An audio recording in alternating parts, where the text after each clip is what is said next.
No, we're getting ready to go. Y'all ready? I'm gonna call the meeting to order. Miss Stacy is on the phone tonight, and we have other board members that are out for one's out for a kids thing. Miss Booth is traveling, and Donald, as everybody knows, sold his house and moved to glorious Carteret County, and he has now resigned from the board. So, and the Republican Party is working on that. So, 2.1, approval of the agenda. Second. All right, all in favor say aye. All opposed? All right, 3.1, I need to recuse myself from these minutes, but other than that, any additions or corrections? Good to me, approved. Second. All in favor say aye. All opposed? We're moving right on down. 4.1, testing presentation. Dr. Parker. So, tis the season that everybody looks forward to. So we have two tests.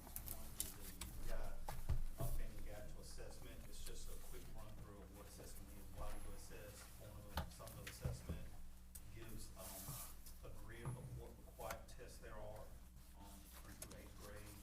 Talks about alternative testing, individual score reports, and how to read those.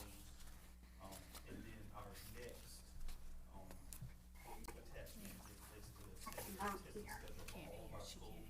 As you know, the legal testing window for year-long courses is the last 10 days of the year, and for semester courses is the last 5 days of the year, so you get an idea of what our schools are. Sorry, thank you. You get an idea of what our schools are testing during our wonderful time of the year. Do you have any questions? I don't have any questions. Good. Anybody else got any questions? All right. NC Teacher Working Survey, Mr. Doan. Yes, sir. Just want to make the board aware that every 2 years, the state of North Carolina puts together the Teacher Working Conditions Survey. We just literally received our results last Friday. You can compare, and I've given you the link there so you can see, you can go school by school, or you can look district-wide at all of our results. So we'll be working with our principals and district leaders to analyze the survey and look at the areas where our teachers feel like we're doing good and try to work on areas that might be challenging for us. But overall, a quick glance, we were, in terms of every category, we were either equal to, or in most places had greater agrees than the state average, which is always a good thing to be on the high side of agreeing with when it comes to things like retention, school leadership, teacher leadership, managing student conduct, safety and well-being, facilities, and our community support. You'll see a lot of news articles about the Teacher Working Conditions Survey. I already saw one this afternoon posted on WRAL. It focused on the schools in that area and their responses about student behavior.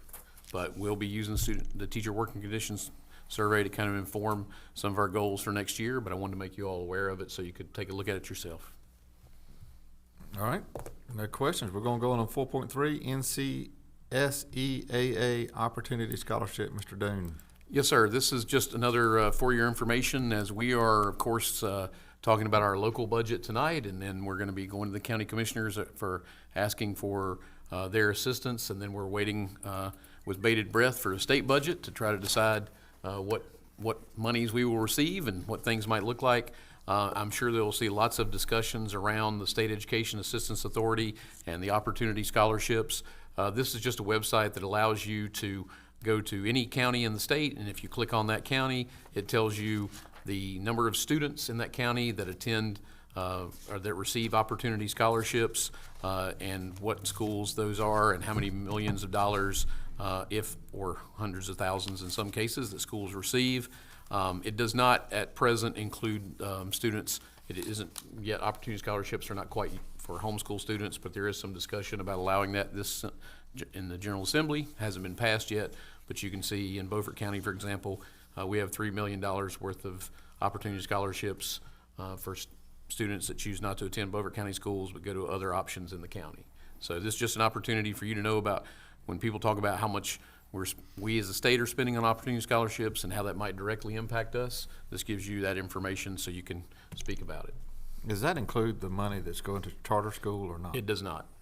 That is a separate issue altogether. Totally different. Okay. Anybody else got any questions on that one? Okay, well, moving right on down. 4.4, Policy Code 3100, Mr. Rader. Okay, since we've gone through one new curriculum since the changes in 3100, I thought it would be a good time to review how those changes have worked and what fine-tuning may be helpful. I think one of the things that I've talked with a number of board members about is that it would be helpful if we had the costs of each of these curricula early, not getting them at the last minute. And I also think it would be helpful if our committee also had those numbers when they were making their evaluation, because our teachers and our parents, I think, are good stewards of money. And if they're looking at something they think is really good, and then there's another one almost as good, but the one that's almost as good is a lot cheaper, I think they would weigh that factor. So I think it's something they need to be aware of too. I think we had some positive things as far as how our RFP went in, as far as our different provisions that we put in 3100. And in reviewing the curricula that came back, I think that all of the submissions I saw, of course we didn't see all of them, but the ones that came through to us, they pretty well followed those things. I think one thing we could improve is probably a little more detailed discussion of what we would like to see or not see in a particular curriculum, also added to what's sent out in the RFP. So I think there's room for improvement there.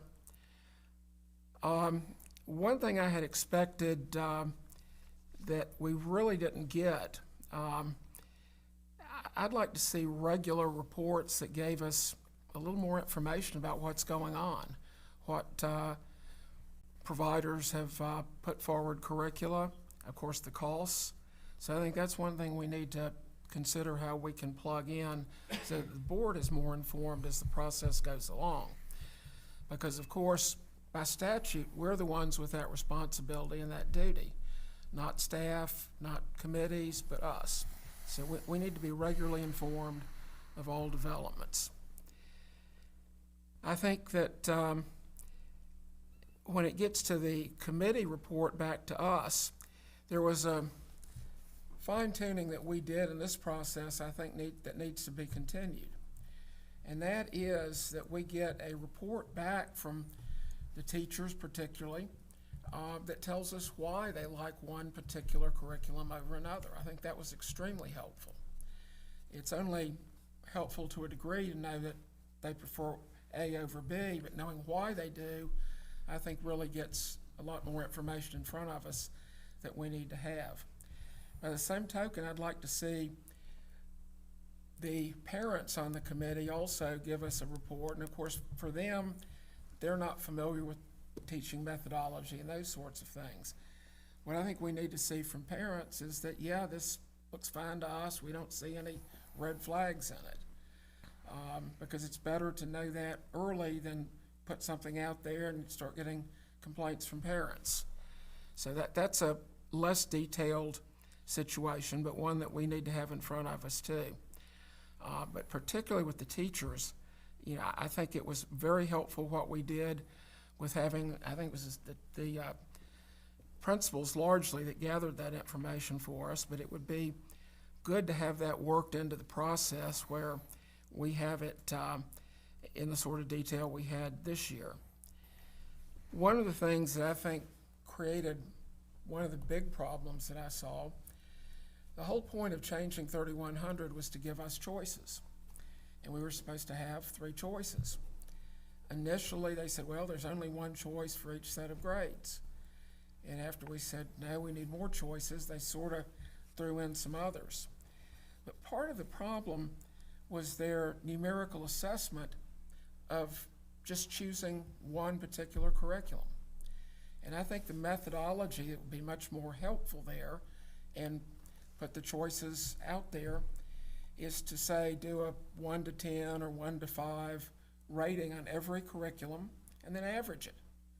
And that way we'd have maybe the top one might be a 9.4, then there might be a 9.3, and when they're close like that, we would probably look at them a little more closely.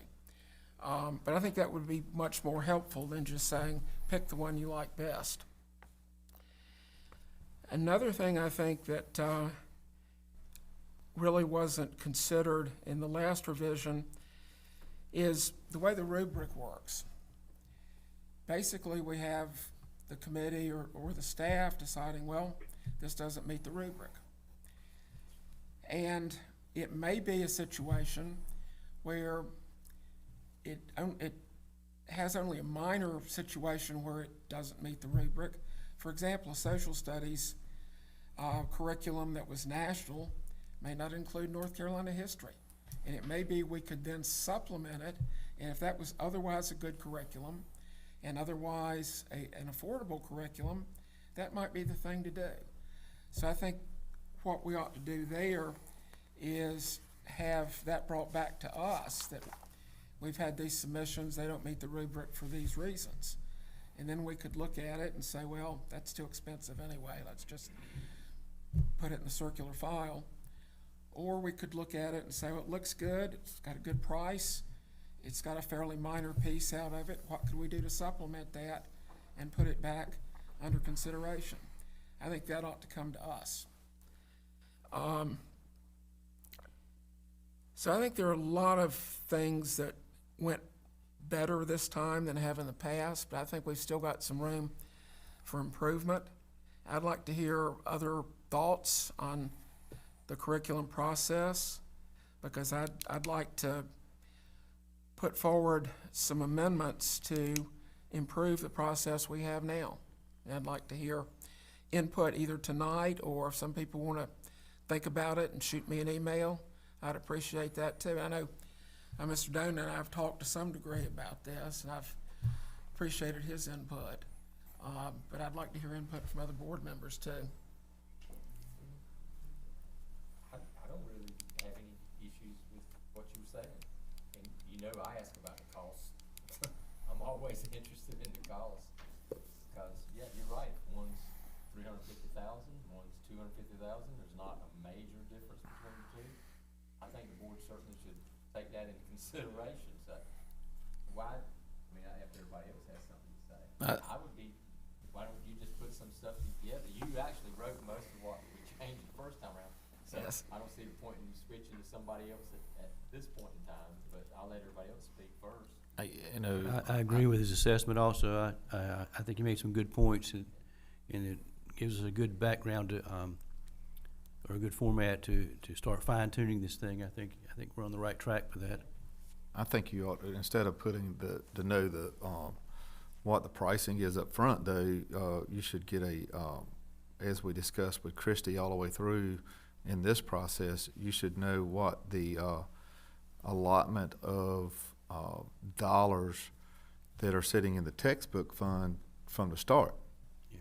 And the initial draws that are happening after fact that get pulled out of the textbook funds to pay for such curriculums as we're going through, before we even tell them that they need to go get the pricing up front, because the way I understand it, pricing is a lot on the amount of students, the amount of devices, and the amount of workbooks and the other paper stuff that you're going to be purchasing. So some of that you may not know when you're talking to X, Y, or Z curriculum departments.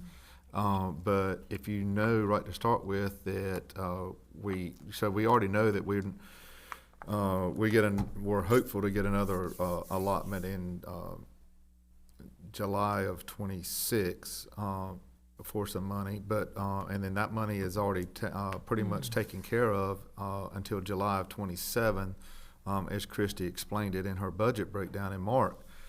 Then that handout they said, so we really couldn't start another curriculum adoption until we know how much money we are or not going to get one way or the other, to July of 27 to know how much money we're really gonna get.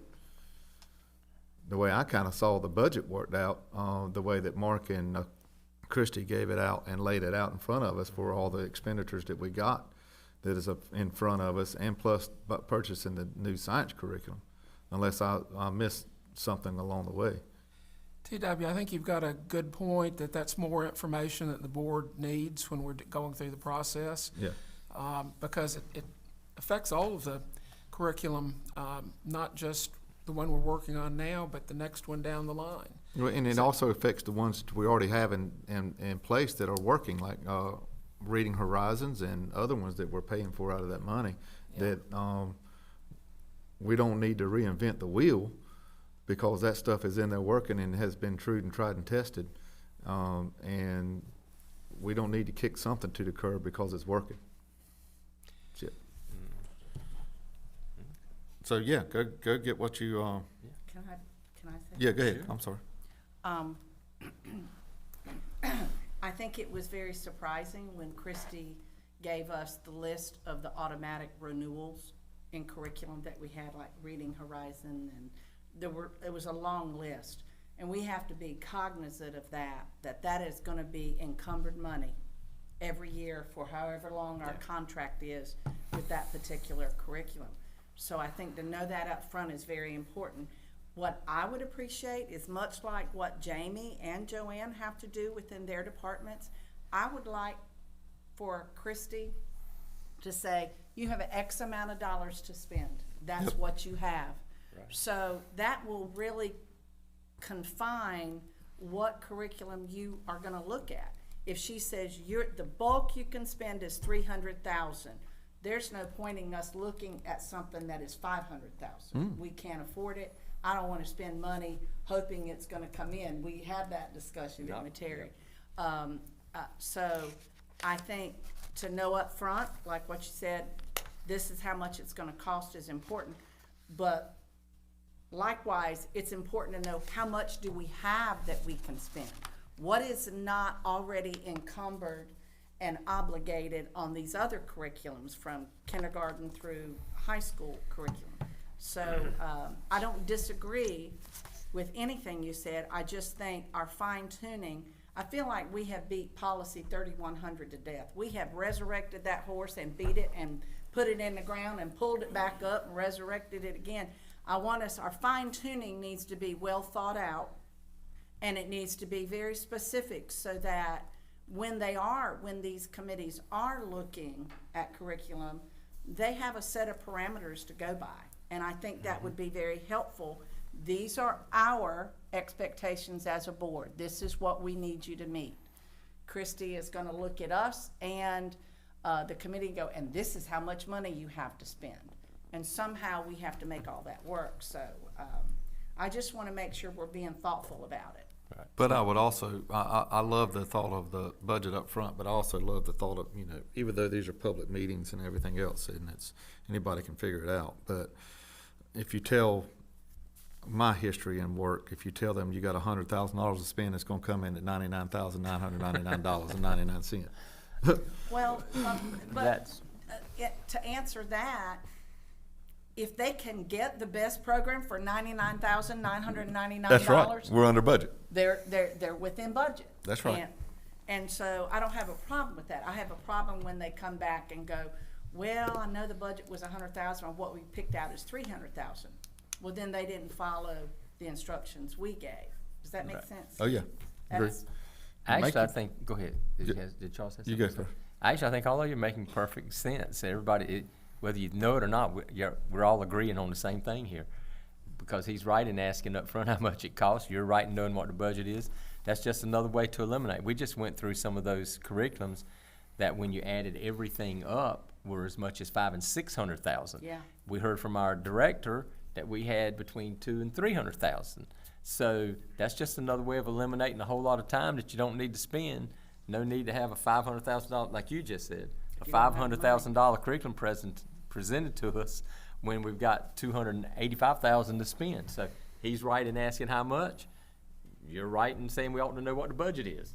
That's just another way of figuring out, hey, you're going down the wrong road. I agree. Everything we've mentioned here are relevant to Yeah. fine tuning this process. I think Exactly. we're on the right track. Yeah, I think it's fine. If you don't mind working, that's just my Yeah, thoughts. go ahead and put it If on you don't mind paper. working on that. Just work it on the budget, just get the things together. And now, we're not gonna kill it and resurrect it 10,000 times again. Be glad to. Yeah. Thank You know, you, you Steve. got the template, so just go ahead and work it back. Appreciate it. All right.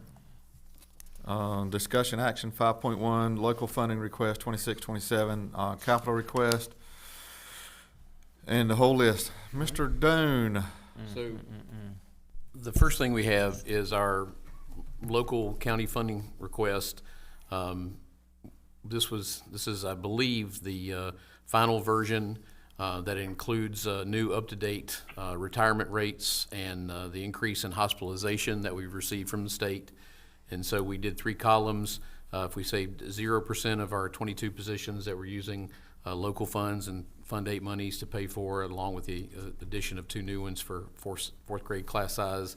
If we save 50% of those existing positions and 100%, then you see below that the request for possibly up to $200,000 for mental health personnel and resources. The projected state raise, we are estimating conservatively 3%. Obviously, we don't know what the state's going to say, but we're just guessing around 3%. In the past, the Board of Education created a teacher assistant supplement. We are presently funding that from local funds, but certainly if the county commissioners wanted to assist with that, we'd be happy to allow them to do so. Then estimated property insurance increase and utility increases. And so this would be the local funding request that I would send to Brian and then speak to the commissioners about later in May, along with our capital, assuming the board has no objections to this. I do not. I didn't have any objections, because after doing this for 16 years, I finally figured out, you can ask what you want, they're gonna give you what they want to give you. Do you want these approved separately? We could do them all together if that's the That works pleasure of the fine. board. Yep, works for Okay. me. Let me ask one question. We've Yes, got- sir. Got the money in here for the mental health positions, and of course, we've had, I think, a good presentation from Agape on dealing with that. Where does that stand with Agape now? When do we expect to? So I have the sample MOU. I've sent them our version of the MOU, and I have a sample one to hand out to the board for your review as well. And I'm waiting for them to return that with, if they have any changes, then of course I'll have to bring it to the board to see if you have any changes. But we're in the process of working out the MOUs. Okay, great. And that's Yeah. only for Washington That would only be for Elementary. Washington Elementary, correct? We need Yeah, these for but- our other schools as well. Can I ask a question about that? I Yes, don't sir. mean to jump from No, here no. to there, but since you brought that up, because I know I've spoke to you about that since the last meeting. When you get this sample MOU, I would like to see it before it goes to an action item. Sure, no, I have one to pass out tonight for you Okay. to have. Well, but in a meeting setting where I can ask the questions. Oh, when the full board 100%, is- yeah. Yeah, Once- okay, that's once- all I'm Once saying. they send us something, I Because, can send it, there's make it no quite a- action. There's I didn't realize at the time, but there's quite a few questions that needs to be asked about that. And there was some pushback on that from, some of our schools. And I just wanted to ask those questions that they asked me Sure, before we move forward with it. absolutely. All right, if you will look at the, and Amber, I'm sorry, this is the very last document, BCS estimated lottery fund revenues, before we talk about capital. Okay, thank you. So, I was able to take at least every year when we go to the county and we ask for our local funding, we don't know what the magic number is. We make a request, myself and some of you talk to the county commissioners, they eventually work out their budget and we get the magic number, and you can see that we've been flat funded for several years. That's on the local side. On the capital side, by state statute, there's a certain percentage of money that we will receive each time regardless. Now, if the county commissioners want to give us more and above that, we're happy to take their money and use it on all of our capital projects. But there really shouldn't be a mystery about at least the minimum amount of money. So this chart shows you the estimated revenues from lottery funding, from Article 40, Article 60, and you can see for fiscal year 26-27, for 27-28, and 28-29, and then you can see the expenditures that, of course, we're continuing to use lottery funds to pay down the debt, so that and how much would be remaining to go to schools. So this year, if the county commissioners give us nothing for capital, we should still receive approximately, and this is always approximate, but it's usually pretty close, that we should get $2,368,970 from the county commissioners due to lottery funding, which is an increase of $121,644 over last year. But notice what happens after the debt service is paid off in fiscal year 27-28. We're looking at receiving $3,476,358,000, and then in 28-29, $4,102,595,000. Our entire capital list this year was only $4 million. So, I mean, from a capital point of view, we, unless somebody at the General Assembly changes the lottery funding, And they will. we are on a great trajectory for capital expenses moving forward. So I did want you to see that, so there shouldn't be as much mystery about capital dollars and what we should receive. It doesn't usually work out that way. And Yeah, I was just, getting ready to say, these numbers don't match what usually happens. So- and just for the public to know, what the county gives us is our sales tax, statutory that they have to give us, right? The combination of lottery funds and sales tax, yes, sir. That's correct. And then, this other money that we can get is all that project-based money on the project list is, listed as repair and renovation fund. We just don't get, It's very specific. we what just you- do Sure. not get that money dropped, and we cannot use it on people. We Right. gotta It's use it capital. on capital, That's right. Yeah. So with that in mind, unless somebody changes the law. that's right. With that in mind, if you would look at the 26-27 capital list that says R&R for May 4th. So we have been in communication with the state of North Carolina, and I want to scroll all the way to the very bottom. There are actually 3 lottery funds that we can pull from as a school system. The first one is the very first one, and it's referred to as an ADM lottery funds to spend. And we have a remaining balance of $5,713. And there are certain restrictions in this fund about what you can request. But we, for example, you will see if you look through the R&R, everything from getting a new roof on a building to repairing the floor, to redoing a weight room, to adding more cameras, adding more technology. They're very specific building renovation and repair costs that we can use. So if we need about at least more than $5,000 worth of cameras, for example, but we can go ahead, and the state would very much like us to go ahead and exhaust that last $5,000 in that fund. So we could use that, and I've labeled the one project at PS Jones, we're gonna increase the number of cameras in the building. We can easily spend the $5,713 on that and finish that fund. The second lottery fund is the Public School Building Capital Fund. And currently, we have about $579,418, and I have labeled $573,500 worth of projects that we could use, which leaves us about $5,900 in case there are overruns. And then finally, the Lottery Renovation and Recovery Fund, we have $1.7 million in that, and I have identified $1.6 million, which leaves us about $100,000. So if we are able to get all of these grants successfully written and approved, then if you go to our remaining capital list Right. and scroll all the way to the bottom, our capital request minus all of these funds is $2.9 million. Our estimated local capital funding is $2.3. We're only $623,000 from finishing every single project that anyone asked for the entire 26-27 capital list. That's good. And we may have enough contingency funds to cover the $600,000. We're in best shape we've been in a while. From a capital perspective, we will work Jamie and the maintenance team to death, because we will not have to pare down the list of projects. We will give all the projects to them and say, please go forth and go ahead and finish that new school too. But this is a tremendous place for us to be from a capital perspective, where we have not been in a long time. Yep. Now, granted, every one of the R&R projects has to be approved by the state, so it's not money in our pocket yet. We have to ask them, but they all fall in the guidelines. So with your permission, I would present this to the county as well, and start working on getting those projects recommended to the state. So moved. Second. All in favor, say aye. Aye. All opposed? Thank you. Just for everybody's knowledge, your presentation is May the 14th, last at night. I will be. I am the closer, the main event Yep. on So the 14th. It's the 14th. it's a Thursday Thursday. night, next Thursday. Oh, that's, My hope is that the commissioners are so tired by that time, they'll say yes to What is everything. next week, Thursday? That's the same night of our board meeting, our annual meeting at work I gotta be at. Terry, can you put us in the close? I can. What was she just saying about the date though, next May week? 14th is, Yeah, that's what I had written down. Was there some conflict anywhere?